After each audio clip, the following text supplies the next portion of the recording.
I love this earthquake. It was the best one I ever seen. All my enemies are dead. Hello, dispatch. I know you're awake.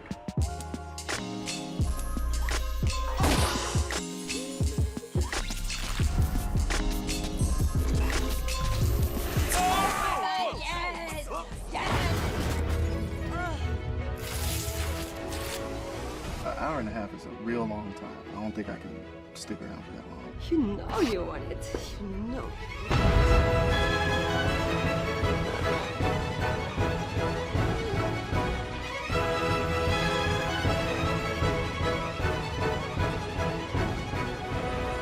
That's that doo-doo.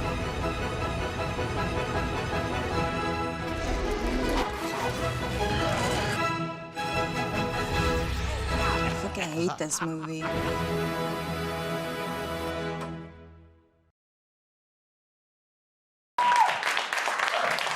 Thank you. Thank you. This is cool. This is a cool headquarters. So it's not easy to make a movie, any It's kind not. of movie. It's not. And it's not easy to get people involved in a movie. It's definitely not. But you have made one of the craziest movies I've ever seen. One of the craziest movies I've seen in quite a long time. As I said to you in the green room, I don't think I've seen anything like it since the early Peter Jackson days of Meet the Feebles or Bad Taste, which is sort of as balls to the wall, bad taste as you could possibly get. How difficult was it for you to get this whole thing together? It was really difficult. I'm not gonna downplay it. You know, it was the most difficult thing I've ever done. You know, after working on this movie for 2 years intensely, you know, the first thing you want to do is just go home and make a beat in like 15 minutes. You know, like You can kind of just do by yourself. Yeah, exactly. It becomes way more appealing again. You know, like. But I actually did have a great time making it, and that was kind of the point of why it was this. You know, I really wanted my first film to be something that I had fun doing from start to finish. You know, everything was designed for me to get pleasure out of it in some way, so I wouldn't have to like live in tedium with a project that I couldn't stand anymore. You know, I knew that I would always be able to have fun with this, and that's why I pursued it. But man, yeah, it was difficult. It was difficult to put together. When did the project start for you in terms of when did the idea start forming? I think the idea started forming around, you know, spring, summer 2015. I started working on it, in September. But what was the first part of it that you sort of saw come out of your brain? Was it a sketch? Was it a drawing? Or was it something you started writing? This guy, he kicks it off. This is me really, but all fucked up. But I started working in Photoshop and doing a lot of animation. A friend of mine really inspired me, David Firth. He got me into After Effects and learning how to make, you know, things move. And I was getting really into it. And I spent months and months practicing it. And like, you know, I didn't leave the house for like 2 months because I was like learning After Effects and, you know, putting stuff on people's skin. And then I had this idea of the world, this like kind of post-earthquake world. It just kind of took shape after that. This post-earthquake world where everybody is suffering from some kind of awful skin condition. Yeah, but they fully embraced it, and you know they love it. I think that there's something about them just sitting in. I'm just looking at this poster. I've seen it so big before. It's crazy. But I always wanted to show people how ugly they can be. You know, I always wanted to show them their ugly asses. Not just physically, but you know, emotionally, absolutely, and mentally absolutely. ugly in this movie as well. Absolutely, I think, you know, part of the apocalypse is people have just like fully embraced all that stuff. You know. Was there a part of you that enjoyed, because your music, while I think it is experimental at times, isn't necessarily confrontational. I can sort of chill out and relax to your music a lot of the time, but this film is extremely confrontational. Yeah, completely. You know, and you know, I'm not stupid. I knew what I was doing. I knew that it was going to be something that would divide my fans, or, you know, this is definitely a movie for a certain type of person. You know, I think that with music, it's a lot easier to just go and be passable in the corner, and you know, and you know, you could just listen to it and like zone out or whatever. But I felt like if I did another music project before I did this film, it wouldn't be good, because I was doing it too much. I was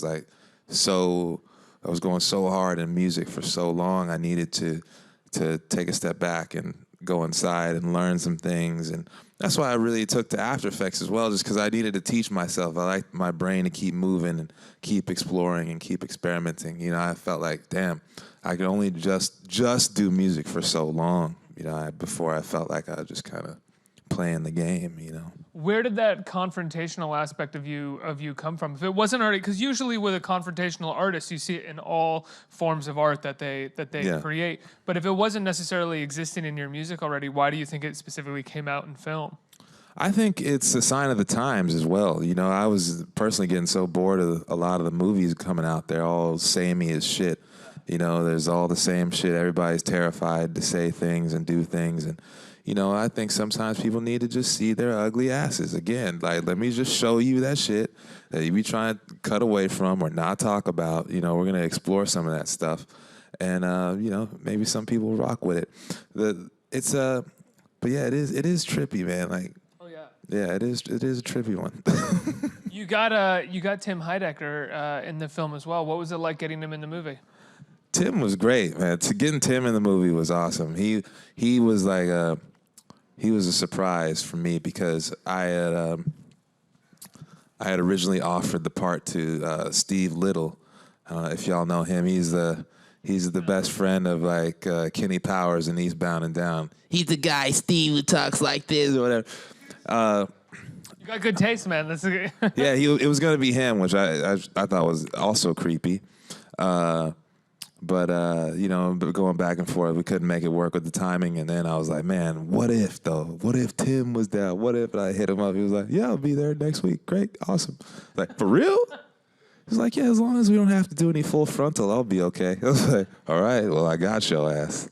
Yeah, that's true. You got his ass. Yeah, I got his ass. If anybody has always been wanting to see Tim Heidecker. Hey, no, don't tell them. Oh, don't tell them. Don't tell you. Well, you know. I thought that's what you just said.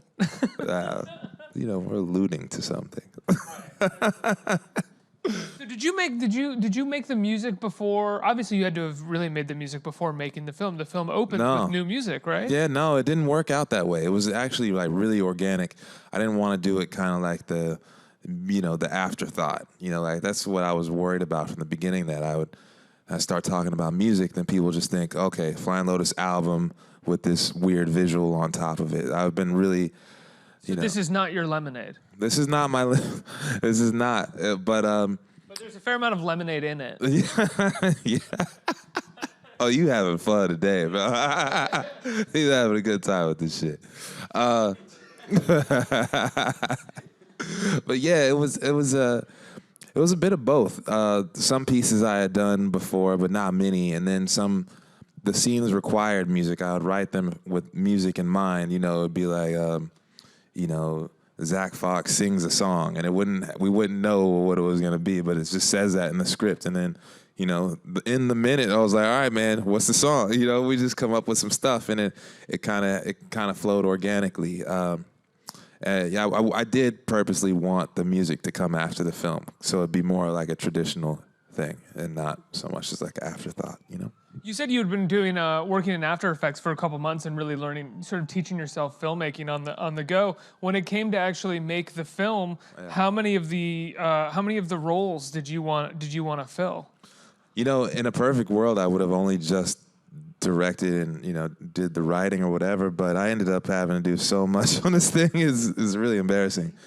I was like I funded the movie, I wrote it, produced it, directed it, sound designed it. Scored it, puppeteered it, did visual effects, editing, it's just a mess. I don't recommend anyone do that, but I did have a good time. I learned a lot, and I think I'm really proud of it. Actually, I'm really proud of this shit. I watched it absolutely again yesterday. We watched some of it again. I couldn't even get in my own movie yesterday, but I watched it from the back, and I was like, well, you know, that was pretty good. I wouldn't change a thing. What's been the wildest reaction to the movie so far? You screened it at Sundance for the first time. Were you in the theater? When I screened at Sundance, I was in the theater and I was shitting myself personally, just because it was the first time. I've never done this before, man. I didn't know what to expect, and I think going to Sundance is every filmmaker's dream. You know, they're like, everyone wants to go to Sundance and Cannes Film Festival. Everyone wants to do that. So I got to live that, and I was just like tripping, man. I could not believe it. But at the same time, like I said, I was real proud of my work, and I know how hard everyone worked on it. So I'm just thinking about everybody the whole time, and just like sweating in a wintry wonderland, you know. And it went over really well. People really enjoyed it. Then we had another screening for the press, the industry press, and I don't know if they liked it as much, but, you know, I can't expect, like, Vanity Fair to want to write about this movie or anything, you know? They tried, and they left, you know?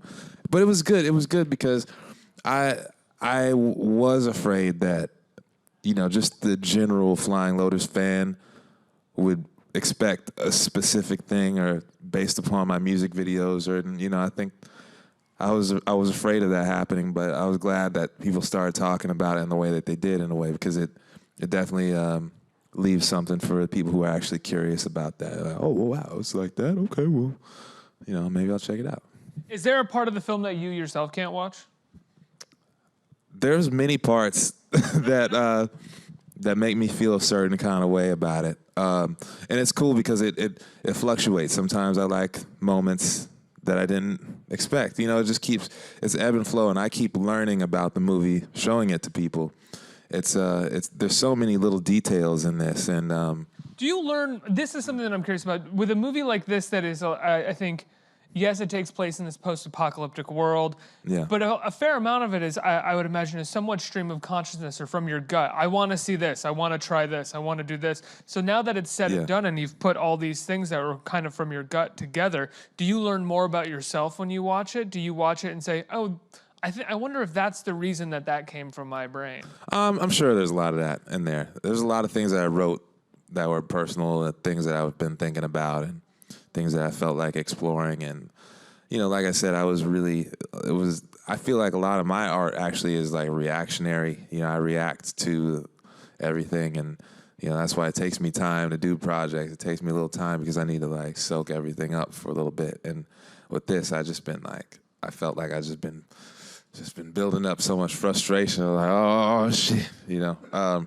But it does feel good. It does feel good, and I did confront a lot of personal things, and not just like in my psyche or whatever. Just like, you know, I spent so much time doubting myself, you know, and doubting my abilities, and doubting my brain, thinking that I wasn't able to do this thing because I didn't have the time or the money or the resources or the producers or the blah, blah, blah. I could like talk myself out of it for forever, man. Like, this is not the first time I tried to make a film.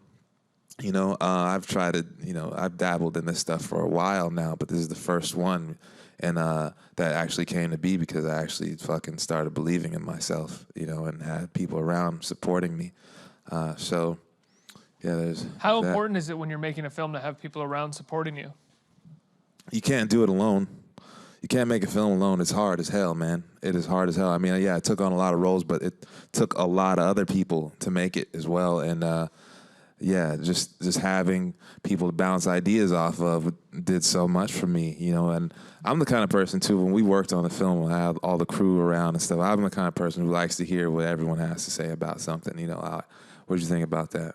You know, people, I think a lot of filmmaking is like problem solving and coming up with solutions and stuff. So, you know, you're hearing guys from different departments help figure out how to come up with a solution for this. You know, like there's a scene, the opening scene, we have a bus driver dude. Where is he? This guy right here. He does this amazing song in the beginning, and there's a moment where a microphone falls down from the ceiling. He grabs it, and I really wanted that old timey, you know, boxing announcer microphone, and we didn't have one. And we were about to film this thing, and I asked my production designer, like, yo, man, you got one? You wouldn't happen to have a microphone in your bag, would you? Like one of those, like, no, is it the old silver one? He was like, well, all right, coming right up. And he comes back with this cardboard box a little cardboard box that he spray painted silver with like some black gaff tape around it. And I swear to God, you could not tell it wasn't one of those things. And even if you could, it's just amazing. It adds to the environment. Absolutely, yeah. Even if you kind of can tell. Absolutely. I don't remember being able to tell, but the way that the film looks and feels and it made, doesn't it's pull a you DIY out, right? approach Yeah. to everything. Yeah. Yeah. That was Calder Greenwood. He was amazing production designer on the film. Helped build a lot of the sets and pieces.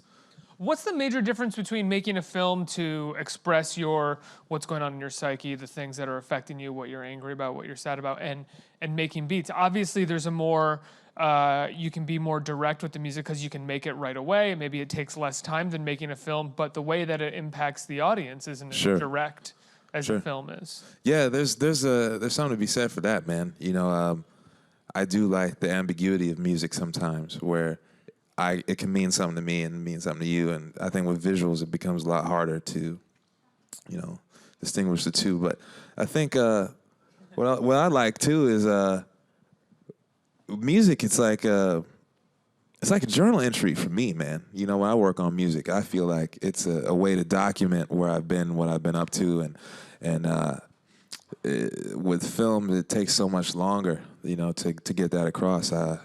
So it's a bit different. It's a bit different. When did you first start making art? I ask that because I think of someone who makes a film like this, someone who makes the kind of music that you make, and just sort of talking to you, you're what I would think of as like a true artist in the sense that like you can't not be making something. I can't not be making something. That is true, man. Whether or not people like it, I don't know. But I mean, I started as early as, you know, drawing Ghostbusters when I was a kid. You know, I used to draw Ghostbusters shooting the proton packs at monsters and stuff. I used to draw What's that. your favorite Ghostbuster? I think fucking Bill Murray. I mean, he was the best. You know. Weird when someone says not. I mean, I guess Ramis, maybe Harold Ramis, but like Ramis, yeah. really Bill Egon, Murray. yeah, Egon's my favorite Ghostbuster. No, Nerd. Yeah, like Donatello's my favorite Ninja Turtle. Come on, bro. Don't lie. Everybody likes pizza and Michelangelo. Don't fucking lie. Michelangelo and Bill Murray got the best lines. Yeah, I mean, you could side with Raphael and the Turtles too, because he was kind of a badass. He was like. Yeah, he was like a real New Yorker. He didn't like nobody. Yeah, what were those weapons called? That the Sayas. Yeah. Those were pretty badass. They're badass, but you can't really stab anybody with that. They're like a defense weapon, truly. You know. A Ninja Turtle can't stab anybody, but I think you can stab somebody. They can't stab anybody. They don't. It's not sharp. That thing. It's like it's supposed to be defensive, so you can like catch a sword with it or something like that. So it is kind of a pussy weapon for him to have. They made it seem like he was stabbing people, though, with that shit. He really wasn't, though. Let's get some questions from the audience. Who has a question out here? Right here. How are we doing, Steve? What up, bro? I felt like you were itching to ask me something. I felt your energy over here, bro. Thanks, man. So one question I had to ask you is that during the creative process, a lot of people struggle knowing when a project is fully completed. Sure. I wanted to ask you, when do you feel a project is finished and ready to be set to the world for everyone to see? Yeah, I have no idea. I really don't know. There's no formula for that. I think it's just a matter of being okay with your instincts, you know, and trusting yourself. And actually having time to separate yourself from the project, too. You know, I think that's one thing I definitely don't do. I don't rush anything. Nothing ever just comes out the next day. I always try to take my time because I don't know the plan. I don't know what I'm going to do exactly, and I want to take time to hate something, too. You know, I want to, like, come back and be like, what the fuck? Why? You know, like who did it? And you know, thankfully I had 2.5 years to look at this shit, and I'm still excited about it. So maybe it's all right. How'd you get Aphex Twin to be involved? I just sent him an email, and he said, "Yeah." That's amazing. Yeah, he's cool, man. He's not as crazy as people say. He's just a dude sitting in front of the computer like you know. I can see him getting pretty excited about something like this based off of his music videos, you know. Yeah, for sure. I feel like it's up his alley. I did hold back from sending it to him. I've not sent it yet, but he hasn't seen it yet? I don't think he's seen it yet. Oh, that's cool. Next question. Hi, how are you? Hey, what's up? I'm good. My question is, because you've been in both the music industry and the film industry, is there someone that you would like to collaborate with in either front? Who would I like to collaborate with? Wow, shoosh.